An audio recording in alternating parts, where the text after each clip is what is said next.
ಕಾವೇರಿ ಮಡಿಲಿನಲ್ಲಿ ಮಂಡ್ಯ ಜಿಲ್ಲೆ ಕೃಷಿ ಪ್ರಧಾನವಾದ ಭೂಮಿ.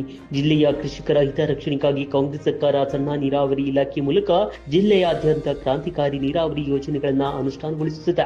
ಹಿಮಶಾ ನದಿಗೆ ಅಡ್ಡಲಾಗಿ 8.8 ಕೋಟಿ ರೂಪಾಯಿ ವೆಚ್ಚದಲ್ಲಿ ಚೆಕ್ ಡ್ಯಾಂ ನಿರ್ಮಿಸಿ 1250 ಹೆಕ್ಟೇರ್ ಪ್ರದೇಶಕ್ಕೆ ನೀರು ಒದಗಿಸಲಾಗಿದೆ. ಬರಪೀಡಿತ ತುದ್ದ ಮತ್ತು ಬಸರಾಳು ಹೋಬಳಿಗಳ 54 ಕೆರೆಗಳಿಗೆ ನೀರು ತುಂಬಿಸಲು 144 ಕೋಟಿ ರೂಪಾಯಿ ವೆಚ್ಚದ ಯೋಜನೆ ಜಾರಿಯಲ್ಲಿದೆ. ಸುಮಾರು 190 ಕೋಟಿ ರೂಪಾಯಿ ವೆಚ್ಚದಲ್ಲಿ 3 ಹಂತಗಳಲ್ಲಿ ನಿರ್ಮಿಸಲಾದ ಈ ಯೋಜನೆಯು ಜಿಲ್ಲೆಯ ಪ್ರಮುಖ ನೀರಾವರಿ ಮೂಲವಾಗಿ ಹೊರಹೊಮ್ಮಿದೆ. ಮೊಸಳೆ ಹಳ್ಳಕ್ಕೆ ಪಿಕಪ್ ನಿರ್ಮಿಸಿದ 1344 ಹೆಕ್ಟೇರ್ ಪ್ರದೇಶಕ್ಕೆ ಹನಿ ನೀರಾವರಿ ಸೌಲಭ್ಯ ಕಲ್ಪಿಸಲಾಗಿದೆ. ಎಸ್ಸಿಪಿ ಟಿಎಸ್ಪಿ ಯೋಜನೆಯಡಿ ಕಳೆದ 2 ವರ್ಷಗಳಲ್ಲಿ 270 ಪರಿಶಿಷ್ಟ ಜಾತಿ ಮತ್ತು ಪಂಗಡದ ರೈತ ಕುಟುಂಬಗಳಿಗೆ ಉಚಿತ ಬೋರ್ವೆಲ್ ಮತ್ತು ವಿದ್ಯುತ್ ಸಂಪರ್ಕ ನೀಡಲಾಗಿದೆ. ಕೆರೆಗಳ ಪುನರುಜ್ಜೀವನ ಮತ್ತು ಅಂತರ್ಜಲ ವೃದ್ಧಿಯ ಮೂಲಕ ಮಂಡ್ಯ ಜಿಲ್ಲೆಯ ರೈತರು ಇಂದು ವರ್ಷಕ್ಕೆ 2-3 ಬೆಳೆಗಳನ್ನು ಬೆಳೆದು ಆರ್ಥಿಕವಾಗಿ ಸಬಲರಾಗುತ್ತಿದ್ದಾರೆ.